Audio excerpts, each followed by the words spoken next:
Amados, hoje nós vamos abordar um tema que, para mim, eu considero crítico, né?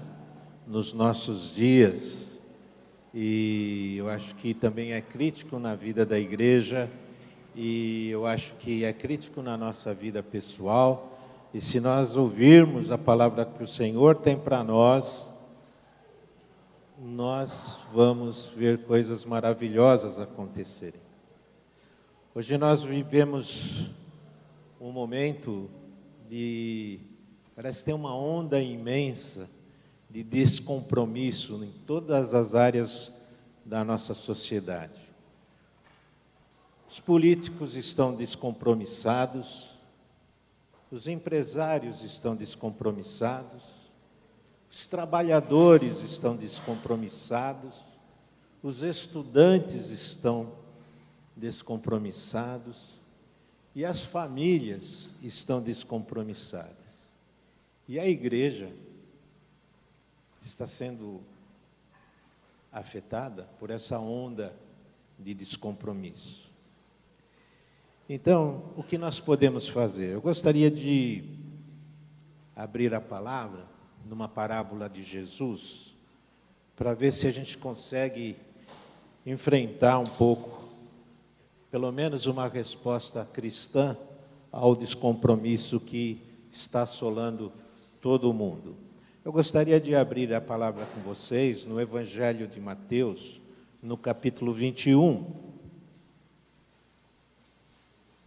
No capítulo 21, se você está abrindo aí, o contexto dele é o seguinte: ele começa com a entrada triunfal de Jesus em Jerusalém. E depois ele entrou com Lázaro ressuscitado, foi até o templo, expulsou os cambistas, os mercadores de dentro do templo, curou todos os que precisavam naquele dia ali, e no fim do dia ele voltou para Betânia. No dia seguinte, ele voltou novamente ao templo. E quando ele volta ao templo, e os sacerdotes e os líderes religiosos foram lá confrontá-lo. Eles decidiram, de certa forma, dar um basta em Jesus. Então, no capítulo 21, no verso 23, nós lemos assim, Mateus 21, 23. Jesus entrou no templo e, enquanto ensinava, aproximaram-se dele os chefes dos sacerdotes e os líderes religiosos do povo, e perguntaram: com que autoridade estás fazendo estas coisas? E quem te deu tal autoridade? Com que autoridade? Quem te deu tal autoridade? E Jesus falou: pois bem, Jesus respondeu com uma outra pergunta no verso 24. Eu também lhes farei uma pergunta, disse Jesus. Se vocês me responderem, eu lhes direi com que autoridade estou fazendo estas coisas. De onde era o batismo de João? Do céu ou dos homens?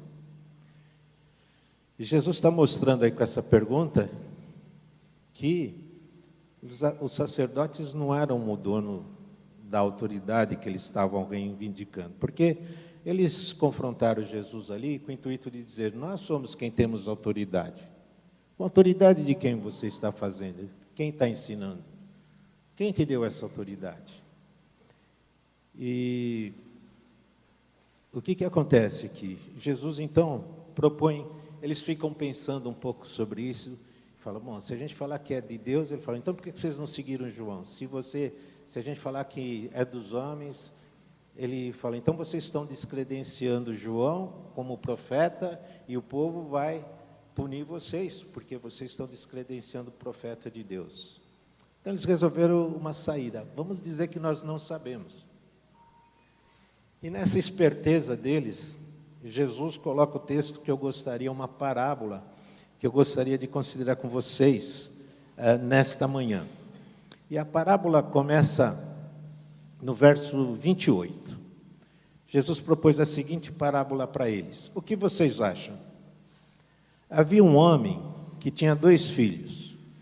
Chegando ao primeiro, disse: filho, vá trabalhar hoje na vinha. E este respondeu: não quero. Mas depois mudou de ideia e foi. O pai chegou ao outro filho e disse a mesma coisa. E ele respondeu: sim, senhor, mas não foi. Qual dos dois fez a vontade do pai? O primeiro, responderam eles. Jesus lhes disse: digo-lhes a verdade, os publicanos e as prostitutas estão entrando antes de vocês no reino de Deus. Porque João veio para lhes mostrar o caminho da justiça e vocês não creram nele. Mas os publicanos e as prostitutas creram. E mesmo depois de verem isso, vocês não se arrependeram nem creram nele. A palavra, essa parábola, Jesus tem algumas coisas muito importantes para nos revelar hoje. Primeiro, ele fala qual a vontade do pai nessa parábola. Bem, o pai chegou e queria que seus filhos fossem trabalhar na vinha. E como você percebe depois, Jesus introduz o assunto do reino de Deus, que os religiosos não estavam herdando o reino de Deus, mas sim as prostitutas e os publicanos. Então, aqui nessa parábola, parece que Deus quer que todo mundo entre no reino dele. Seja os publicanos, sejam as prostitutas, sejam os sacerdotes que estavam ali questionando Jesus e os líderes religiosos, seja você, seja eu, Deus quer que todos entrem no seu reino. E a pergunta é, por que os publicanos e as prostitutas estavam entrando primeiro que os religiosos, os sacerdotes e tal? E Jesus fala, vocês não se arrependeram e não creram. Então eles não aproveitaram naquele momento o mover especial de Deus, porque eles não mudaram de atitude. E assim será conosco, se ao ouvirmos a palavra de Deus, o mover de Deus no nosso meio, nós não mudarmos de atitudes. O que impedia aqueles religiosos de serem abençoados por Deus e entrar no reino deles? Eles se achavam donos da posição que eles ocupavam. Eles bateram no topo da escala religiosa. Eles eram os líderes, os sacerdotes. Eles estavam donos da situação, achavam que não precisavam mais de mudança. E da maneira como eles enfrentam Jesus, com que autoridade você faz isso? Quem te deu essa autoridade? Lembra que, certa feita, eles acusaram também Jesus de que ele fazia a expulsão de demônios, né, por ordem de Beelzebul, o príncipe dos demônios. Eles não se arrependeram, nem creram. Por quê? Porque a consciência deles já estava embotada, eles perderam a sensibilidade espiritual, eles estavam fechados para qualquer tipo de mudança. Não precisavam mais de mudança. Pensando daquele jeito, não havia espaço para Deus agir na vida deles. E a tarefa deles era só manter a rotina religiosa e pronto. Mas aquela rotina estava sufocando, estava impedindo que o Espírito de Deus atuasse na vida deles. Talvez seja até por isso que Jesus não nasceu naquele ambiente. Talvez até seja por isso que Jesus foi nascer lá na periferia, fora do contexto ali dos sacerdotes e do templo. E Jesus conta essa parábola. O que essa parábola ensina para nós? Uma parábola simples, do dia a dia. Jesus quer falar alguma coisa, uma aplicação espiritual para nós. O pai que manda os filhos trabalhar na vinha, representa Deus. A vinha representa o reino de Deus. E os filhos que Deus convoca são convocados para trabalhar no reino de Deus. Antigamente, antigamente, estou ficando velho, antigamente, aqui nessa igreja e nas outras igrejas, a gente anunciava as atividades da semana com a seguinte maneira: vamos agora saber os trabalhos da semana. Hoje a gente passa slide, fala, as atividades da semana são as seguintes. Naquela época, eram os trabalhos da semana. A implicação do trabalho é que ele exige de você um componente de obrigação. Era assim que nós éramos ensinados, né, dona Geni? Era assim que nós éramos ensinados a participar das atividades da igreja. Hoje os tempos são outros. Nós somos convidados a participar das atividades. Há quem ache que não seja trabalho, que não seja uma obrigação. Há quem ache que é um entretenimento a igreja. Tem gente até que leva mais para o lado da diversão. Eu apareço se eu não tiver mais nada o que fazer. E só quando eu estou disposto é que eu vou participar. Mas isso não é o que a palavra trabalho implica. Quando aqui, nessa parábola, o pai convoca os filhos para trabalhar na vinha, ele está dizendo que Deus convoca os seus filhos para trabalhar no seu reino.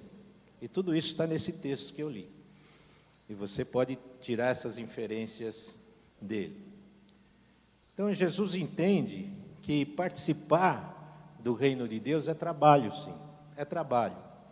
E cuidado se você pensa que na sua vida você não precisa de mudanças, como esses religiosos da época. Você corre o risco de se secar, de murchar espiritualmente. No que diz respeito à vida espiritual, sempre há lugar e espaço para mudanças. Deus é vivo, Deus é atuante e Ele sempre fará mudanças. E nós não podemos achar que nós não precisamos mais de mudanças. Eu acho que é isso que Jesus estava tentando pôr na cabeça daqueles religiosos. E se a gente der uma olhada na resposta desses dois filhos, nós vemos essa provocação de Jesus para nós também. Jesus fala assim: o primeiro filho já disse para o pai: eu não vou. Não vou. Mas, depois, ele parou, ele pensou, ele refletiu, mudou de atitude, foi trabalhar.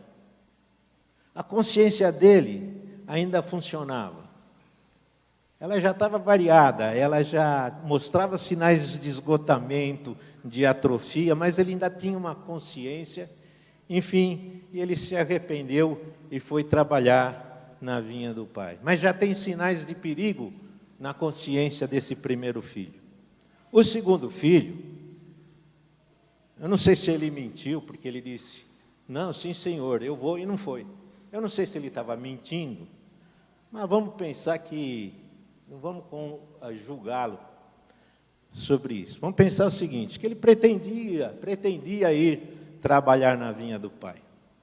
Mas só que depois ele se deixou no caminho, ele começou a se ocupar de outras coisas, e ele se desviou da promessa que ele tinha feito. E a consciência dele não o ocupou mais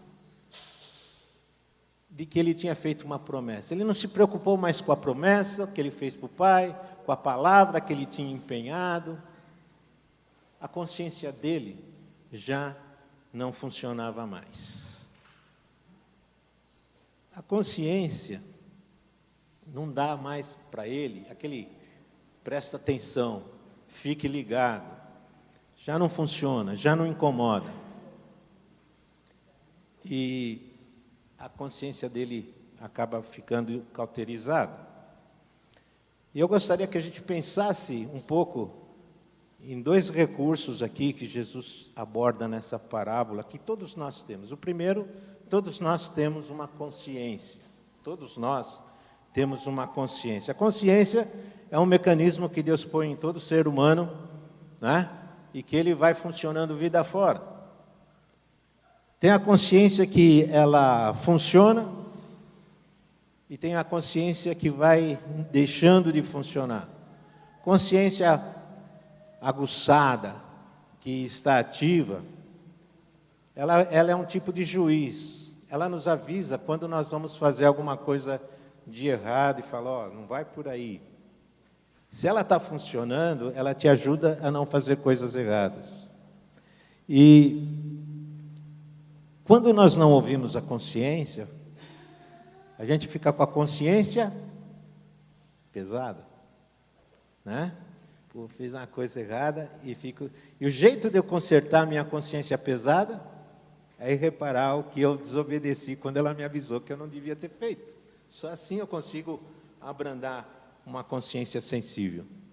Mas quando eu desobedeço a voz da consciência sistematicamente, ela fala, não vai por aí, não faça isso, eu faço e eu vou, ela vai se desensibilizando, ela vai perdendo a força dela, até que chega um momento que ela para de incomodar a gente. E aí, ela fica atrofiada. É aí que nós fazemos coisas erradas, coisas más, e a nossa consciência já não nos pesa mais. Por isso que eu falei, pergunte hoje para você, eu te pergunto, você acha, né, todos esses escândalos que nós temos visto com os políticos aí hoje em dia, você acha que esses políticos têm alguma consciência? E por que eles fazem o que eles fazem e não têm consciência? A consciência deles está paralisada, está atrofiada, está morta. Elas entraram numa decadência, numa sequência de desuso. Mas a Bíblia fala de uma porção de situações da consciência. Ela fala, por exemplo, que a consciência, ela nos acusa do pecado. A Bíblia fala que a consciência pode sentir-se culpada. A Bíblia fala que a consciência pode estar cauterizada. Mas também ela fala que a consciência pode ser boa e pode ser pura. Então, existe esperança para a consciência? Existe. Eu vou convidar você para abrir comigo a sua Bíblia em Hebreus 9:14. E nós vamos ver aqui que há esperança para a consciência. Hebreus capítulo 9. Hebreus capítulo 9, verso 14. A palavra de Deus diz assim, Hebreus 9:14. O sangue de Cristo, que pelo Espírito Eterno se ofereceu de forma imaculada a Deus, purificará a nossa consciência dos atos que levam à morte, de modo que sirvamos ao Deus vivo. Então, a esperança da consciência é o sangue de Cristo que nos purifica a nossa consciência de atos que levam à morte. Mas purificando esses atos que levam à morte, diz que, desse modo, nós sirvamos a Deus. Então, a consciência, ela é purificada para servir a Deus, certo? E depois em Pedro escreve que o Espírito Santo, ele nos deixa com uma boa consciência diante de Deus. Não é isso que nós buscamos o tempo todo? Uma boa consciência diante de Deus, uma consciência limpa, uma consciência que não nos acuse, uma consciência que nos deixe viver bem diante de Deus e diante das pessoas. Então, cuide da sua consciência. Tenha uma consciência limpa de Deus, que não pese, que nem te acuse. Jesus ensina que esse primeiro filho ainda tinha alguma consciência, ainda que ela estivesse avariada, ainda que ela, ela enfrentou, né?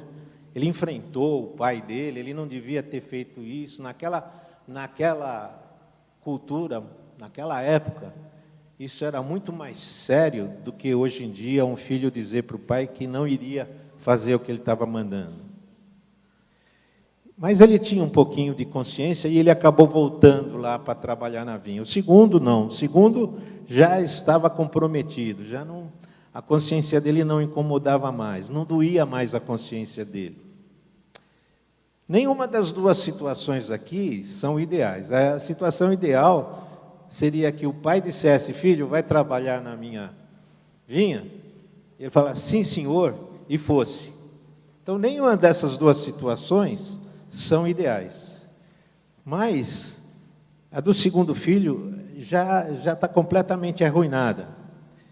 E era isso que Jesus estava dizendo ali para os religiosos, que os publicanos e as prostitutas estavam entrando no reino de Deus antes deles. Por quê? Os publicanos e as prostitutas, que levavam uma vida desregrada, uma vida condenável, de alguma maneira, a consciência bateu fundo neles quando eles ouviram do Evangelho e se arrependeram e creram. Então, houve esperança, eles estavam entrando no reino de Deus. Já os religiosos, eles não consideravam a necessidade de obedecer mais o que Deus estava fazendo. Deus estava mudando a situação, Deus estava mandando o Messias para eles, Deus estava mudando a história da humanidade, mas esses religiosos não tinham consciência. A consciência deles não mais os pressionava sobre o que Deus estava fazendo. E eu queria abordar com vocês hoje justamente isso, que nós precisamos pensar nesses estágios da consciência, né? Nós precisamos pensar que na igreja também nós temos aqueles que dizem que não vão trabalhar, mas aparecem para trabalhar no reino de Deus. E nós temos aqueles no reino de Deus que dizem que vão trabalhar e nunca aparecem para trabalhar. E nós precisamos chamar sobre nós, assim, a que grupo a minha consciência está ligada, certo? Então, ovelhinha, escuta a voz do pastor, ovelhinha.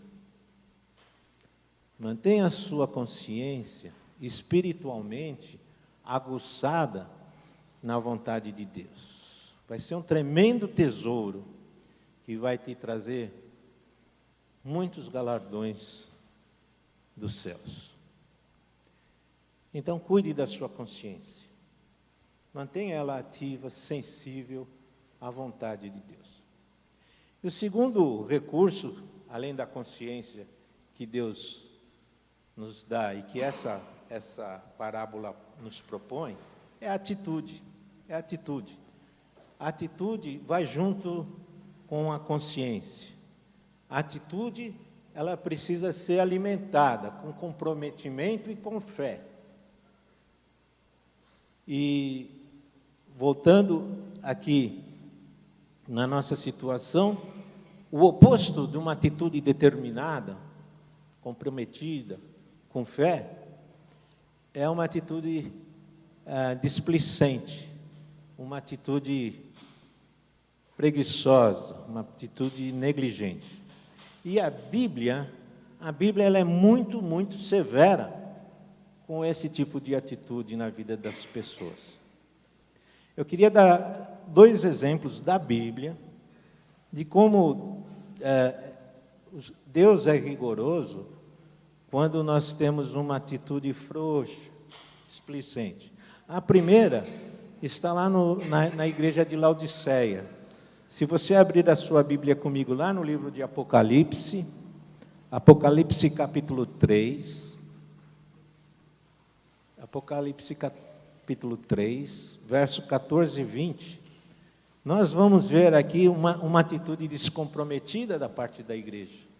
E como o Senhor trata com severidade, e como as palavras dele são duras com essa atitude errada. Acharam aí?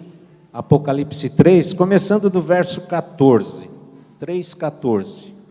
Ao anjo da igreja de Laodiceia, escreva: estas são as palavras do Amém, a testemunha fiel e verdadeira, o soberano da criação de Deus. Conheço as suas obras. Sei que você não é frio nem quente. Aí é que está o ruim. Você é indefinido, nem frio nem quente. Melhor seria que você fosse frio ou quente. Assim, porque você é morno, nem quente, nem frio, eu estou a ponto de vomitá-lo da minha boca. Você diz: eu sou rico, adquiri riquezas e não preciso de nada. Não reconhece, porém, que é miserável, digno de compaixão, pobre, cego e nu. Essa é a realidade. Não preciso de nada. Você é desprezível, você é miserável, você é digno de compaixão, porque você é pobre, cego e está nu e não está se enxergando. É isso que ele está dizendo aqui. E o Senhor diz: dou-lhe um conselho: compre de mim ouro refinado no fogo, e você se tornará rico. Compre roupas brancas e vista-se para cobrir a sua vergonha, a vergonhosa nudez. E compre colírio para ungir os seus olhos e poder enxergar. Eu repreendo e disciplino aqueles que eu amo. Por isso, seja diligente e arrependa-se. Eis que eu estou à porta e bato. Se alguém ouvir a minha voz e abrir a porta, entrarei e cearei com ele e ele comigo. Então é uma linguagem dura que o Senhor está usando com aquela igreja. Particularmente porque ela falava assim: eu não preciso de nada. E na igreja de Cristo, ninguém pode dizer: eu não preciso de nada. Nós sempre precisaremos de alguma coisa na dependência do Senhor. Mas convenhamos, você deve conhecer cristãos que pensam que não precisam de nada. Vivem dessa forma, agem como se não precisassem de nada. Atitude descompromissada. Não sente que assim estão fazendo algo de errado. Está tudo bem. Por quê? A consciência já não funciona mais, não incomoda mais. É triste. Mas cuide da sua consciência. Se você tem uma consciência que não lhe incomoda, uma atitude que você não põe em ação, você está com um problema espiritual. O diabo está te amarrando. Você está sendo amarrado pelos laços do diabo. Abre comigo lá em 2 Timóteo, capítulo 2, o verso 24. 2 Timóteo, capítulo 2, verso 24.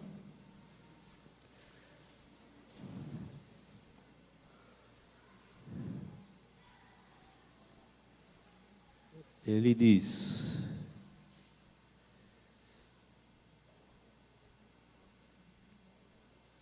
no verso 24: ao servo do Senhor não convém brigar, mas sim ser amável para com todos, apto para ensinar, paciente, deve corrigir com mansidão os que se lhe opõem, na esperança de que Deus lhe conceda o arrependimento, levando-os ao conhecimento da verdade, para que assim voltem à sobriedade, e agora, escapem da armadilha do diabo, que os aprisionou para fazerem a sua vontade. Na outra versão do João de Almeida, que é uma linguagem mais antiga, ele fala que o diabo vos envolveu com seus laços.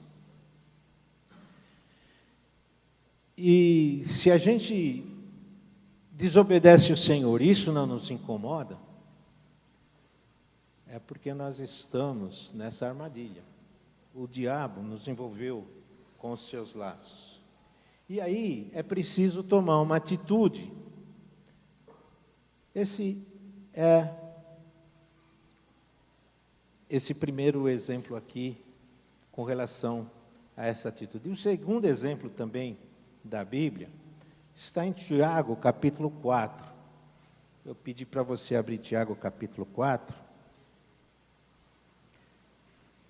e versos de 8 a 2. Tiago vai aí, você está em Timóteo, vai para frente um pouquinho, passa Hebreus, depois de Hebreus, Tiago. Tiago, capítulo 4, verso 4,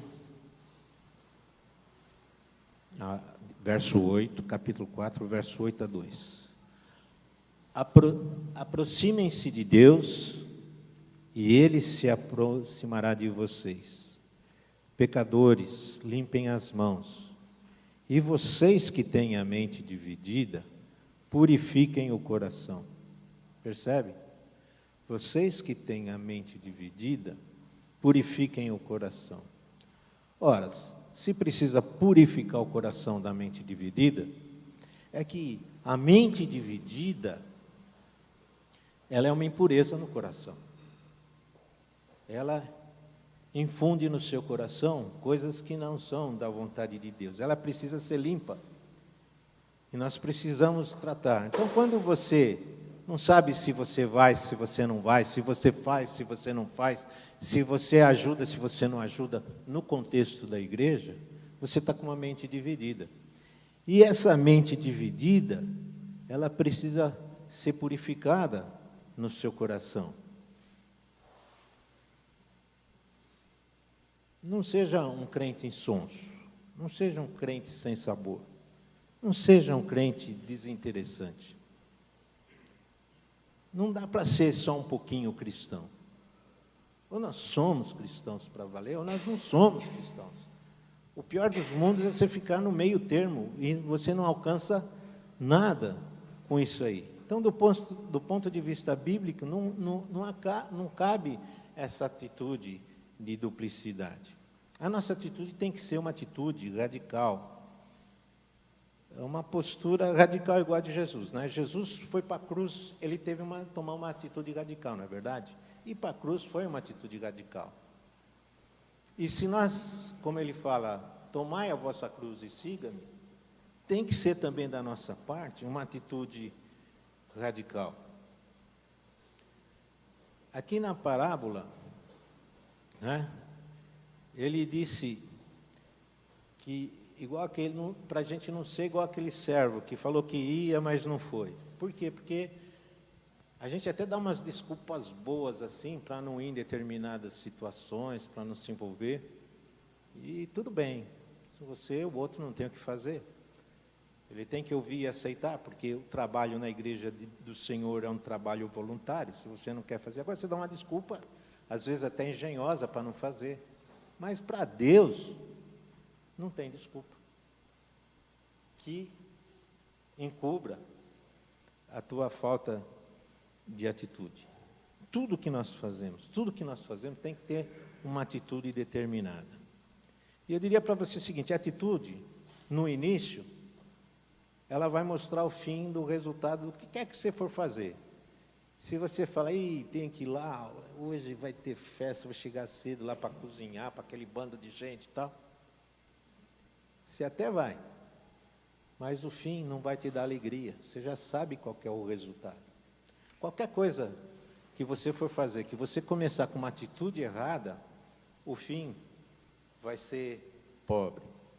Então, além das nossas ações, quando a gente tem uma atitude determinada para servir no reino de Deus, nós contamos com a ajuda do Espírito Santo. Aquilo que nós não podemos, o Espírito Santo acaba fazendo através de nós. Mas, se a gente tem uma atitude frouxa, que não consegue, que não faz nada, a gente não vai ter grandes resultados, né? E Satanás vai estar nos impedindo de fazer qualquer coisa.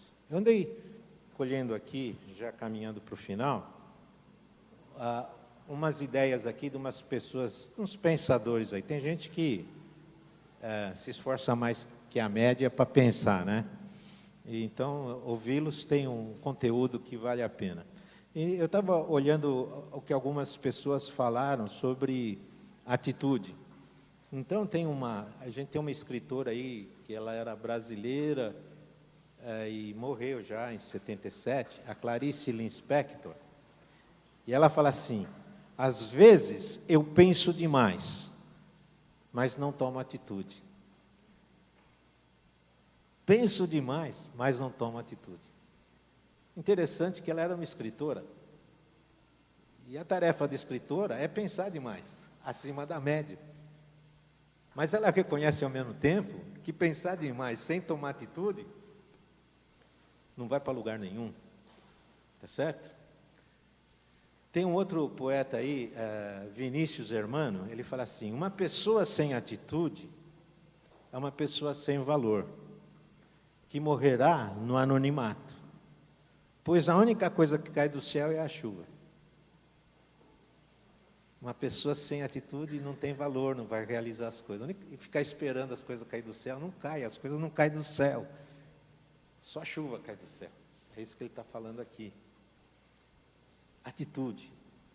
E tem aquela Oprah Winfrey lá, uma apresentadora de televisão americana muito famosa. Ela fala assim: a maior descoberta de todos os tempos, a maior, é que uma pessoa pode mudar. E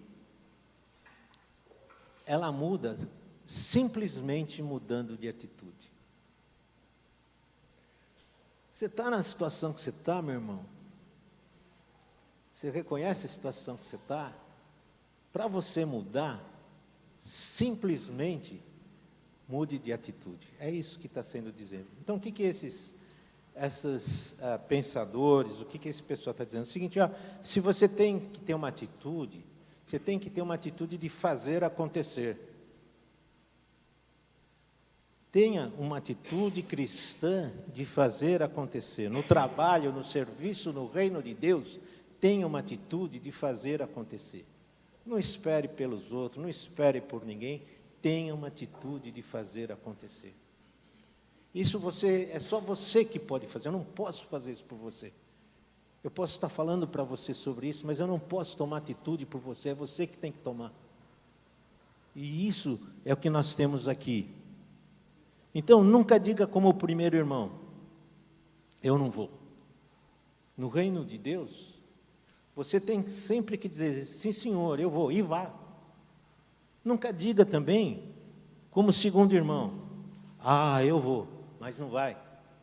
Não se esconda, não se omita, não deixe de trabalhar no reino de Deus. A nossa atitude tem que ser isso, uma atitude de fazer acontecer. Só basta uma decisão no seu coração. Com certeza o Espírito Santo coloca no seu coração o que você sabe e deve fazer. Basta uma decisão sua de fazer acontecer. Aprenda com Jesus. Jesus começou a parábola dele dizendo assim: o que vocês acham? E a palavra que eu quero dizer para você hoje é essa: o que você acha da sua consciência? Ela está sensível às coisas de Deus? Ou ela está meio atrofiada, ou ela já está embotada? Mas como nós vimos aqui, há esperança, porque o sangue de Jesus pode curar a tua consciência. A segunda coisa, tenha uma atitude de fazer acontecer no reino de Deus. A gente na liderança, a gente recebe muitos recados. Olha, pastor, precisa ver aquilo lá não está funcionando. Olha, aquilo lá está assim, está assado. Aquilo outro, não sei o que lá. Você já sabe, mas você quer que o outro tome atitude. Tenha uma atitude de fazer acontecer. Consciência e atitude. Consciência, você apreende o que Deus quer de você. Atitude, realizar.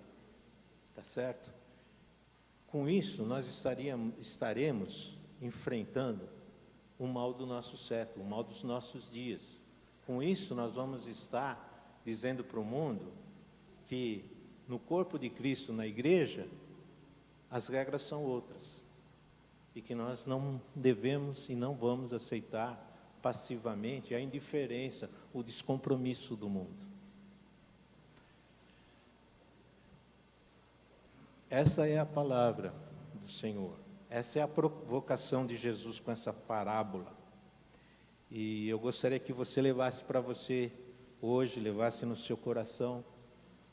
Mantenha uma consciência limpa, espiritualmente aguçada. Adote uma atitude de fazer acontecer. E faça o serviço no reino de Deus. Que Deus nos abençoe e ponha a palavra dele em ação no nosso coração. Amém?